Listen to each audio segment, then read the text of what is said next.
Hi friends, எல்லாரும் எப்படி இருக்கீங்க? இன்னைக்கு வீடியோவில் என்ன பார்க்க போறீங்கன்னா புதினா துவையல்.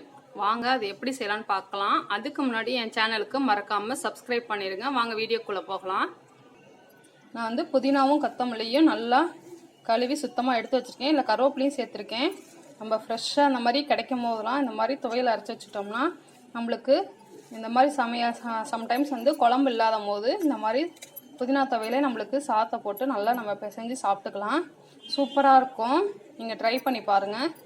இப்போ நான் புதினா கொத்தமல்லி ரெண்டுமே கழுவி சுத்தமாக எடுத்து வச்சுருக்கேன்.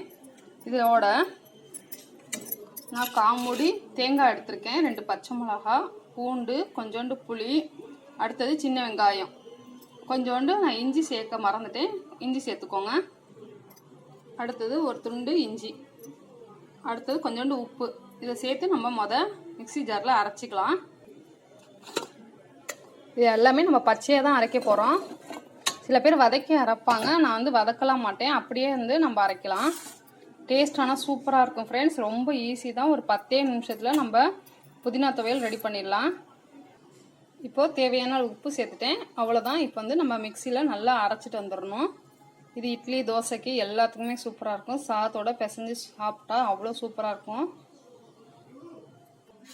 ஃப்ரெண்ட்ஸ். புதினா துவையல் சூப்பராக ரெடி ஆகிடுச்சு பாருங்கள். சில பேர் தாளிப்பாங்க, நாங்கள் தாளிக்கலாம் மாட்டோம். இதை அப்படியே தான் நாங்கள் யூஸ் பண்ணுவோம்.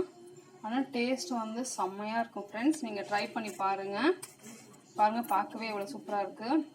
நல்லா காரமாக இருக்கும். நீங்கள் ட்ரை பண்ணி பார்த்து நீங்கள் கமெண்ட் பண்ணுங்கள். பிடிச்சிருந்துச்சுன்னா லைக் பண்ணுங்கள், ஷேர் பண்ணுங்கள், கமெண்ட் பண்ணுங்கள். மறக்காமல் என் சேனலுக்கு சப்ஸ்கிரைப் பண்ண மறந்துடாதீங்க. நம்ம நெக்ஸ்ட் வீடியோவில் பார்க்கலாம். பாய்.